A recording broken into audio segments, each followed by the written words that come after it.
বন্ধুরা, আমাদের কাছে কিছু স্যাম্পল সেন্টেন্স দেয়া আছে, আর এই সেন্টেন্সগুলোর দিকে তোমরা লক্ষ্য করলে দেখবে এইখানে কিছু সেন্টেন্সের প্রথম অ্যালফাবেটটি ক্যাপিটাল লেটার বা আপার কেসে আছে, আর কিছু সেন্টেন্সের প্রথম অ্যালফাবেটটি স্মল লেটার বা লোয়ার কেসে আছে।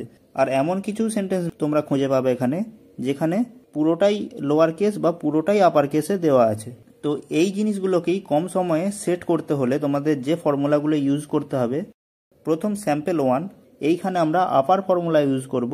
তো আপার ফর্মুলা ইউজ করলে দেখো এই সমস্ত সেন্টেন্সগুলো সম্পূর্ণটাই ক্যাপিটাল লেটারে হয়ে যাবে, যেটা তোমরা এখানে দেখতে পাচ্ছ। এবার এই জিনিসটাকে একটু সেট করে নেব আর এগিয়ে যাব স্যাম্পল 2 দিকে। তো স্যাম্পল 2-এতে আমরা ব্যবহার করব লোয়ার ফর্মুলা। তো এই ফর্মুলাকে ব্যবহার করলে কি হবে না, দেখো যতগুলো সেন্টেন্স আছে সব স্মল লেটার বা লোয়ার কেসে কনভার্ট হয়ে যাবে। আর একইভাবে আমরা যদি এই প্রপার ফর্মুলাটিকে ব্যবহার করি তাহলে আমরা দেখব এই সেন্টেন্সের সমস্ত ওয়ার্ডের প্রথম অ্যালফাবেটটি ক্যাপিটালে থাকবে আর বাকি অ্যালফাবেটগুলি স্মল লেটারে হয়ে যাবে। তো ভিডিওটি কেমন লাগলো অবশ্যই কমেন্টে জানিও, আর এই ধরনের কোনো এক্সেল টিপস অ্যান্ড ট্রিক্সের জন্য অবশ্যই আমাকে কমেন্টে জানিও। Thanks for watching this video.